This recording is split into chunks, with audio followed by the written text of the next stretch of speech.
It's the big day today, the last day we have with Train Track Jack on his big Pennsylvania trip of the summer. And to end it off with a bang, we're here in Altoona, PA. Right off the bat, we have a helper set of 2 SC-70 ACUs. We're at the Altoona Railroaders Memorial Museum waiting for it to open. Show me, what are you doing next to 1361? We're here because you can get the combo ticket of the museum and the world-famous Horseshoe Curve.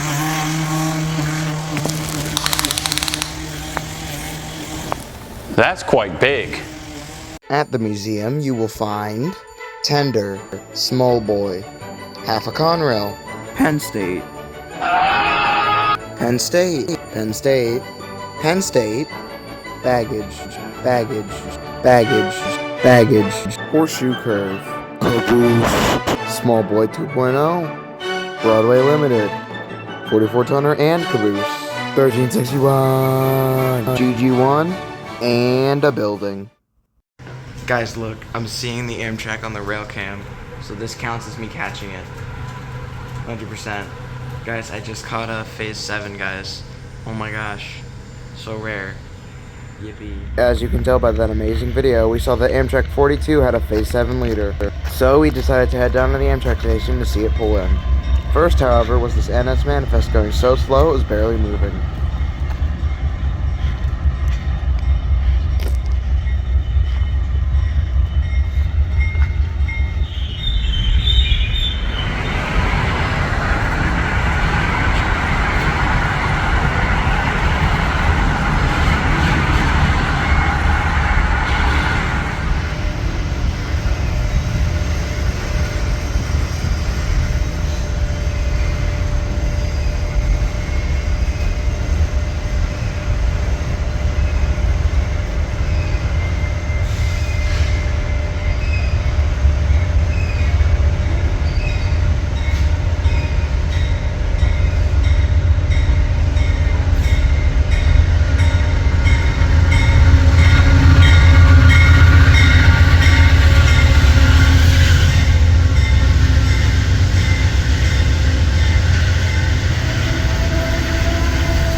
After that, we went to the other half of the Railroaders Memorial Museum package, the Horseshoe Curve. The first train we get at this very famous landmark is an NS coal train.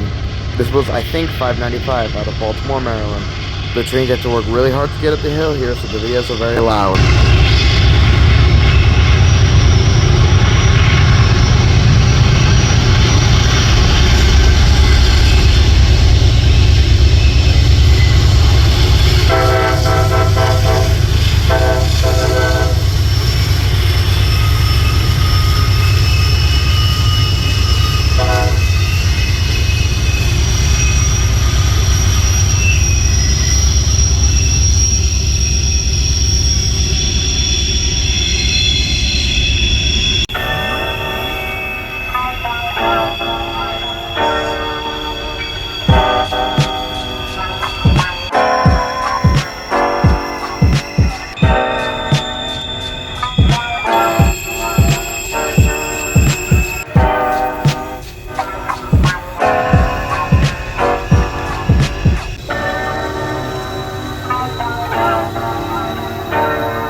The next train to come would be another coal train.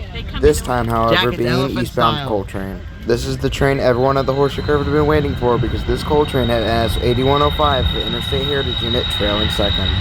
This thing took literally an hour to get from Cassandra, so I'm glad we were able to beat it here.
Once that train passed, the place really cleared out. Not before another empty coal train, however.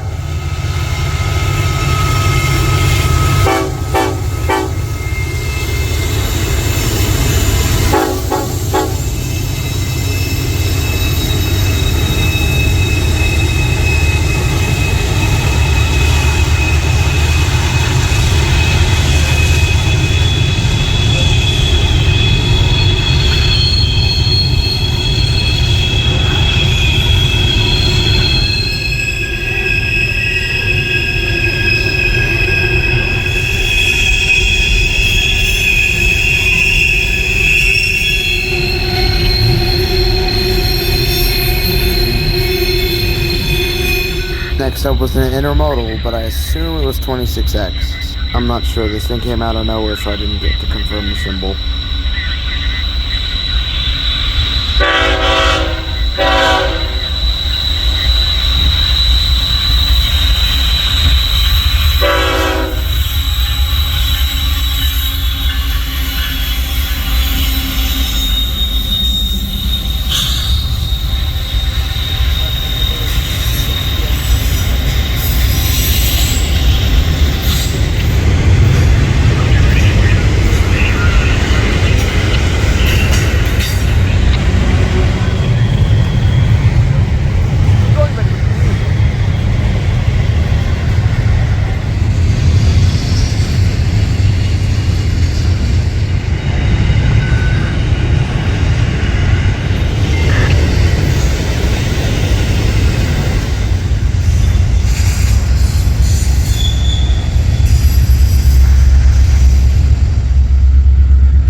For a long while, we were hearing word of NS 65K with the CN Thundercat Ace trailing second. However, the CN was giving them trouble, so they didn't know if they could make it all the way up the hill. Even so, they decided to give it their best effort. From far away, it almost looked like a steam engine had returned to the Horseshoe Curve, but it was just NS 1060 working so hard that it was about to blow its turbo. There were no helpers on this train, and the CN barely sounded like it was in notch 3, so NS 1060 was doing all the work. Now let me stop talking and let you all listen to the sound of raw EMP power.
For some unknown reason, the Horseshoe Curve closed at 2 o'clock today instead of the normal 4 o'clock.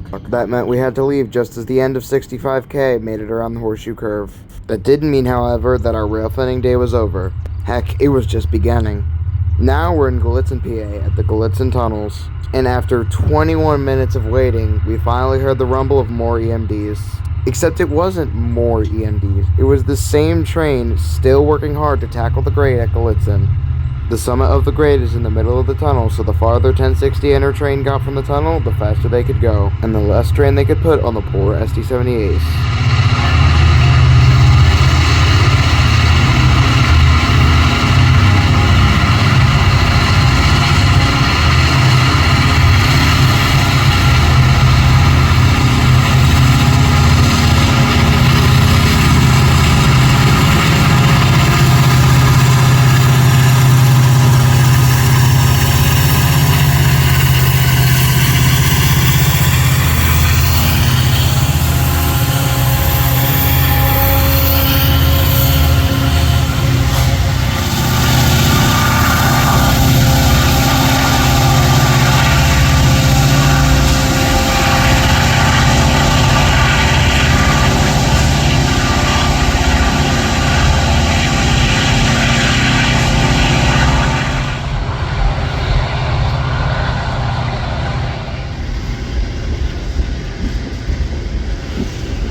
Now it's time for a story. There is a caboose that sits in the Gallitzin Tunnel Park right next to the NS line. While waiting for the next train, me and Train Jack decided to check it out. We found out that the couplers on both ends of the caboose were open, so we decided to close them. Train Jack closed the one on the B end fine, but of course, when I got to the A end and tried to close the coupler, 2 wasps flew out and stung me on the leg. I had no time to worry about that though, because randomly NS22M with a tag heritage unit leading appeared out of nowhere. This train took so long to get from here to Pittsburgh that we thought it would come at night. However, right after I got stung, it decided it wants to show up and make me run on my hurt leg. Oh well, it was well worth it for the shot.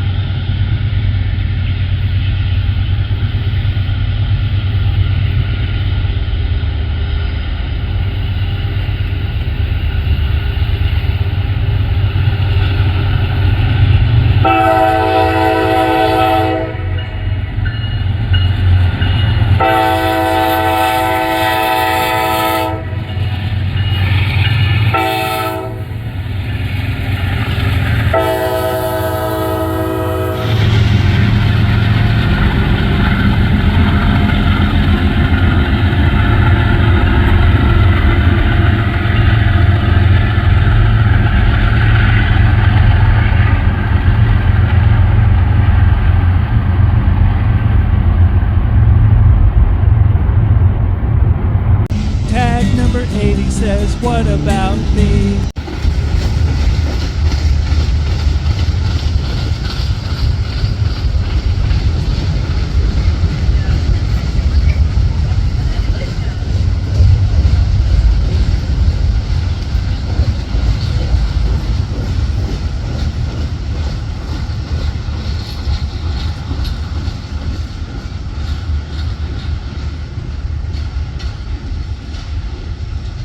After 2 trains took the alternate way that they had for some reason, we headed down to Juliana Yard where we saw 1801.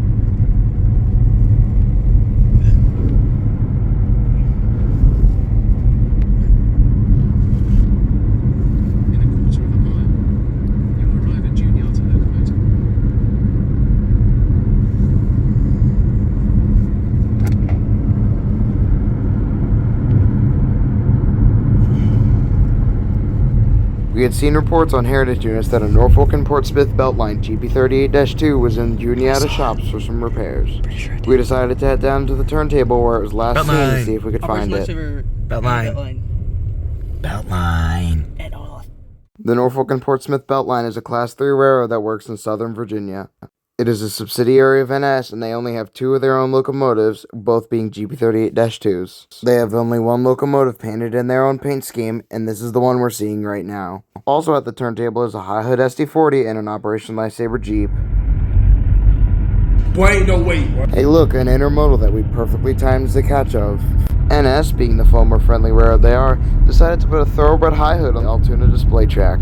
Also in Juniata was a deadlight of engines, including some ex-BNSF, SKCS, now NS units that will soon be rebuilt into AC-44 C6Ms, because we can't have nice things.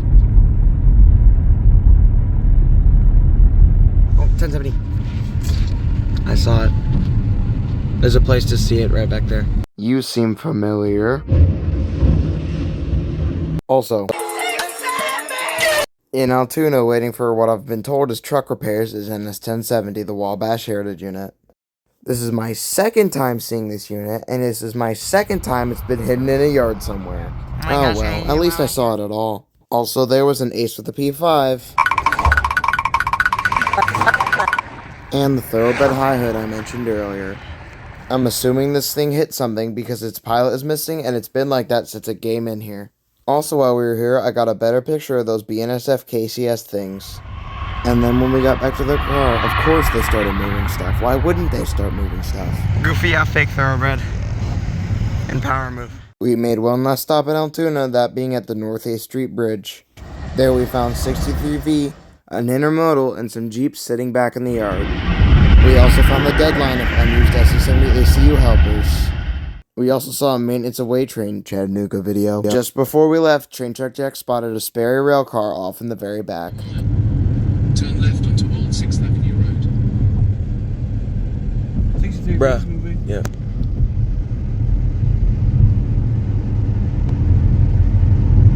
Our next and final stop would be in Tyrone, the filming place of Unstoppable, the best movie of all time. First off, we would get an NS Intermodal.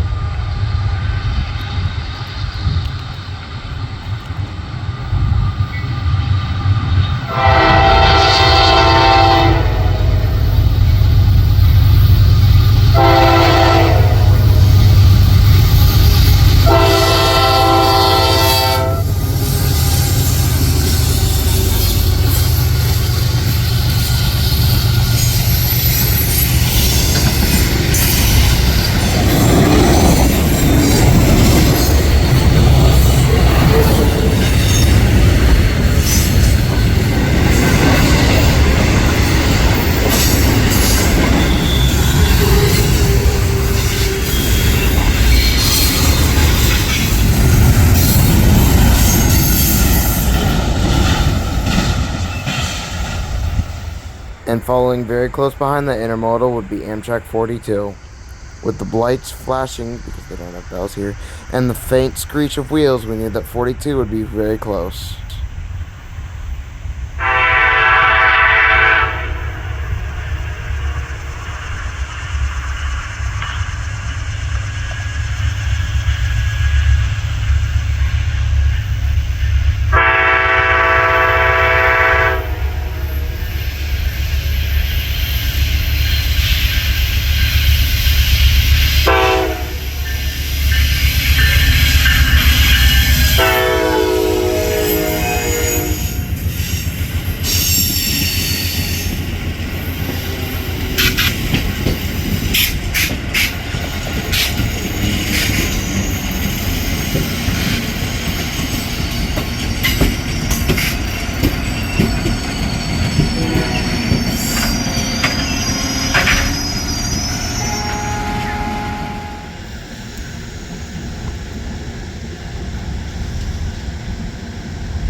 The next train to come would be a very, very strangely built 11Z.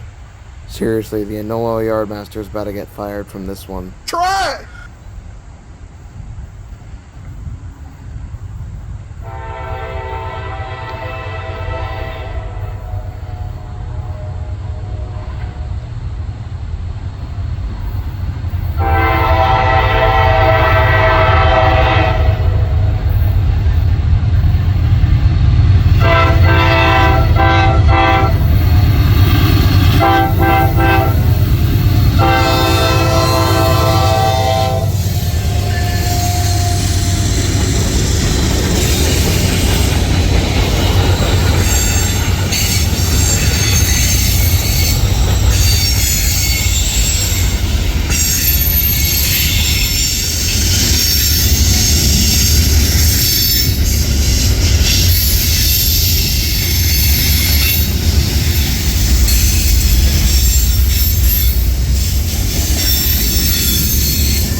Next up was, I think, 29G. Whatever it was nice because it had an ace leader and was absolutely flying.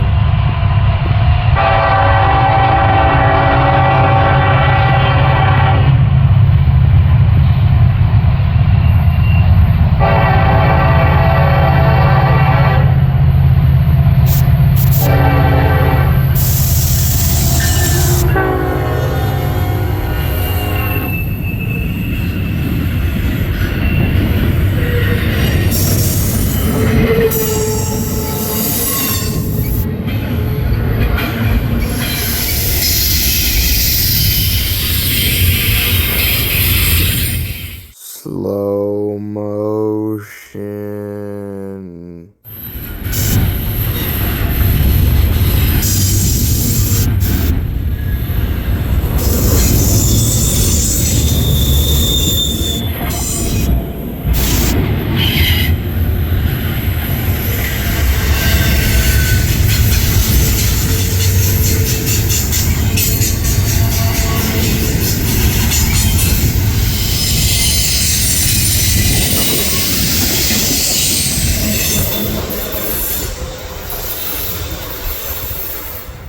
Next up was 11K. Not as good the 11K we saw here last year with the 8104 heritage unit reading, but we saw 8104 earlier, so whatever.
And then NS decided to send another intermodal. Another one.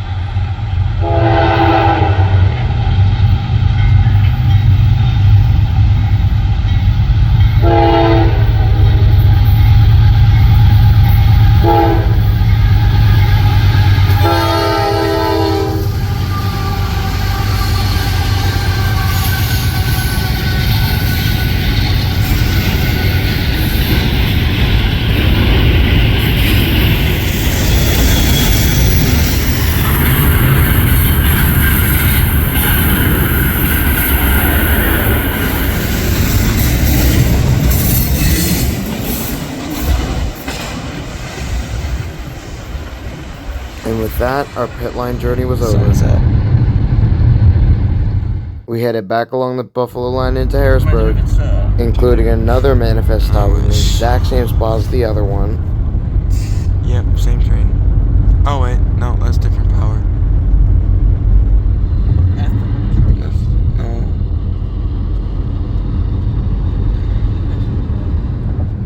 We even decided to stop in Enola Yard, even though it was completely dark.